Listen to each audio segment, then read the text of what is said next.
திராவிட முன்னேற்ற கழகத்தை உருவாக்கிய பேர் அண்ணா அவர்கள் களம் ஒரு குடும்பம்.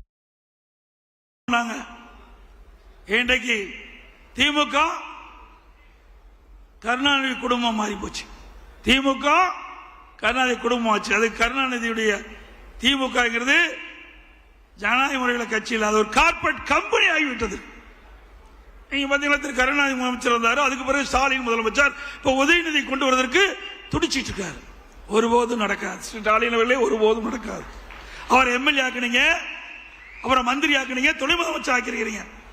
அந்த உழைத்தவர்கள் எல்லாம் ஓரம் கட்டப்பட்டிருக்கிறார். துரைமுருகன் அவர்கள் இப்பொழுது இருக்கின்ற சட்டமன்ற உறுப்பினர்களே அதிக நாள் சட்டமன்ற உறுப்பினர் இருந்தவர் அண்ணன் துரைமுருகன் அவர்கள். எமர்ஜென்சின்னு எப்ப பார்த்தாலும் ஸ்டாலின் பேசிட்டு இருப்பார். விசா சட்டத்தில் நாங்கள் சிறை சென்றோம் சொன்னார். அப்பொழுதும் துரைமுருகன் அவர்களும் எமர்ஜென்சியில் பாதிக்கப்பட்டவர் தான். அப்படிப்பட்டவர்களுக்கு உங்களால் துணை முதலமைச்சர் கொடுக்க முடியல. திரு கருணாநிதி குடும்பத்தில் இருந்தவர்கள், திரு ஸ்டாலின் குடும்பத்தில் இருந்தவர்களுக்கு தான் ஆட்சியிலும் பங்கு, அதிகாரத்திலும் பங்கு. அப்படிப்பட்ட நிலைமை தான் திமுக இருக்குது.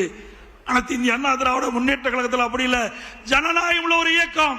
யார் வேண்டாலும் உழைத்தால், கட்சிக்கு விசுவாசமா இருந்தால் உச்சபட்ச பதவிக்கு வர முடியும்.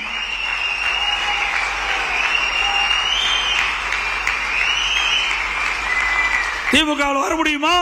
வர முடியுங்களா? ஒரு கிளை செயலாளர் அண்ணா திமுக பொதுச் செயலாளர் வர முடியும்னா அண்ணா திமுக தான் வர முடியும்.